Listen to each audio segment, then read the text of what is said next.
So this is the famous linking rings trick, and the idea is with the linking rings is that two solid hoops link together and then they unlink again. It's a very simple premise. It's more about how you perform and present this trick, in the sense that how many different ways and styles can you do that very simple effect. Similar to the cups and balls, it's sort of like, well, we're going to put a ball in a pocket and it's going to appear under the cup. It's a very simple premise for people to be able to follow along to.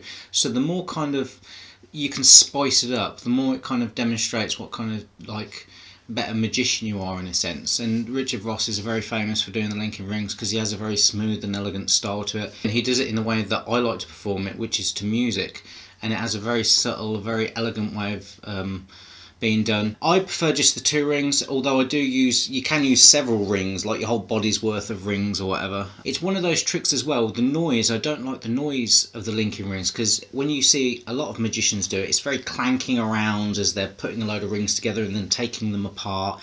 It's a very, in terms of audio, it's a very, I don't like the sound.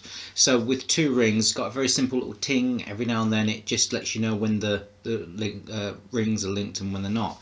But it's all to do with the ambiguity of light. When the two rings are together, are they linked or are they not? And it's kind of like, it really deceives the eye by the way that the light shines off the rings. That's a lot of how the effect is done. It's got a very optical illusion nature to it. Alongside the linking rings is another classic of magic, which is the cups and balls, or also known as the chop cup here, performed by Paul Daniels. And again, it's got a very simple premise of taking a ball, making it disappear, and making it reappear back under the cup. The way Paul Daniels performs this is very good because it's more to do with, he really honed this in the working men's clubs in Great Britain, like just going from club to club, and they're a very tough crowd at the time. And you really had to keep people's attention and stuff, and it's a very simple trick, but again the way he performs it and the different styles and presentations that he puts on it is very captivating for a live audience. Again, it comes across differently on camera to what it does live, and usually there's some sort of a finale at the end, usually some fruit or something else will appear. This goes back to sort of like the Egyptian times, whereby it was believed that they had hieroglyphics on the walls where of the Egyptians doing the cups and balls. Other people argue and say they were doing juggling, and other people think it might not even have anything to do with that. But that's one of the ideas of where it originates from, is Egypt. In the same way that the Indian rope trick, the Chinese linking rings, you know, the sort of like the Egyptian cups and balls. So there's sort of like, it's magic from all over the world. So when you see these traditional types of magic tricks, there's usually some sort of history to them. So what I remember from the Indian rope trick is that you put a rope in a basket, the rope goes up to the sky, and then a little boy climbs up the rope, and then it's been a while since I've read the history of it, but it's something to do, and there's different versions of it, but I think there's another one where the boy falls down in pieces, and then the rope comes back down, and then he's restored back again. It's got a very kind of religious undertones, kind of spirituality, kind of essence, kind of hero's journey story arc to it or whatever.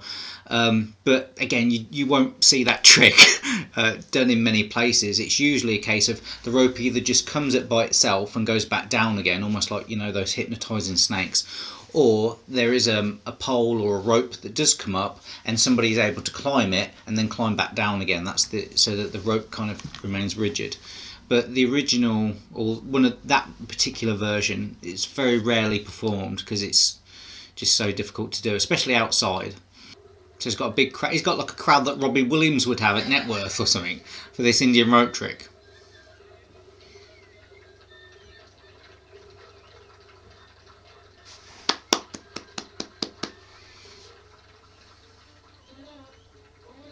Yeah, so again, the full Indian rope trick is how I described it. And, you know, to be fair, this is an impressive trick. I mean, look at that rope. I mean, you know, I don't know if the people at the back can see it very well that have turned up to see it. It's just one trick. He's got nothing else. There you go. Stick the lad up there. Get your cameras out. Have a film of that. It's meant to go up to the sky, the heavens, yeah. And it just kind of...